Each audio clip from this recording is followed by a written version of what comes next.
Oh, hello. I'm Will Mears with Mears Lawn and Landscape. Happy spring. Technically it's not spring, but 67-degree weather will sure make you feel like it is.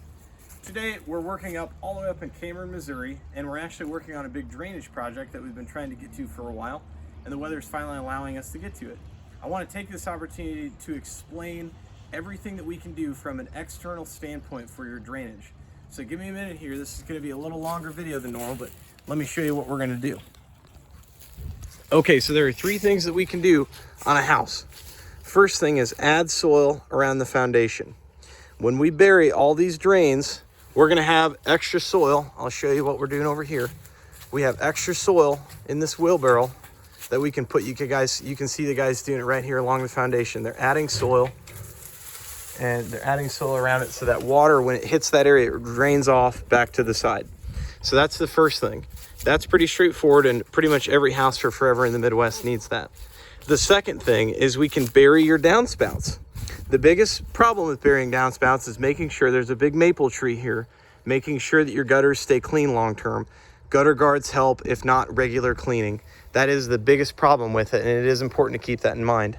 This is an intricate drain, so the first thing that we're going to do, we're going to dig a really long, big trench, and we're going to have two pipes inside of it. So the first one is for the downspout, and it's going to be its own separate system.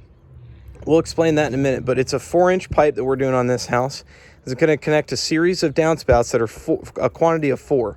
So this is the first one, and it's the pipe on the left. So it's this white line on the left.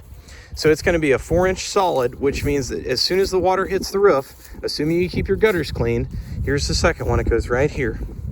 And then it's going to keep going, and it's going to go around these catch basins that we'll get to in a minute. And it keeps going, goes all the way around, and then it goes all the way to that flag by the street by our truck. There's 2 more downspouts over there. So again, when it hits the roof, it goes all the way down.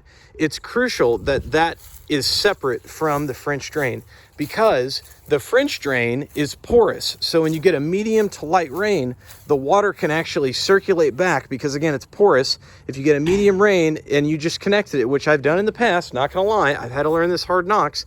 You put it into the French drain system, it could actually circulate back into the basement, and that's not a fun feeling. So it seems kind of silly, but it's very important that it cannot circulate back into the French drain. So again, the pipe closest to the house is 4-inch solid drain tile. The pipe on the outside is the actual French drain. They're in the same trench. What we do is we start with the catch basin, and we use these catch basins. There's the first one. This flag here is going to be another one. And these flags continue along, and it acts as a map.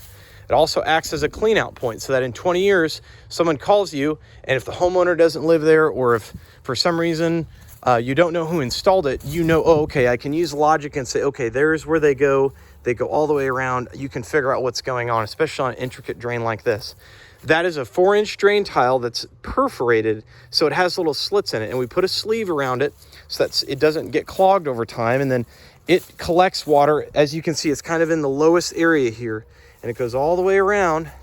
And again, it's separate from the 4-inch solid drain tile, so anything that's coming into this area is being absorbed like a sponge. Once we get past the area, the problematic area, we connect them together, and they become solid towards the exit point, which is going to be a green pop-up down there.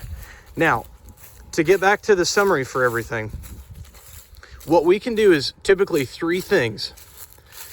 Anything that we dig out, we're going to use to create additional grading, better grading, to have a negative grade away from the house, to where water, as soon as it hits this area, is going back into the yard. That's the first item.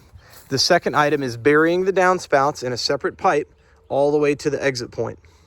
The third thing is a French drain, so that if any rain hits the roof, obviously it's going in the solid drain tile.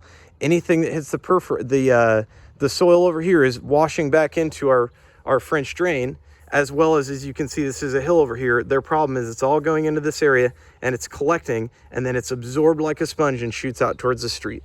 So that is probably one of the more intricate systems you're going to see, but that's kind of the extent, and it's a lot easier than people make it seem. But placement and understanding the engineering of everything is very important. Thank you. Have a good day.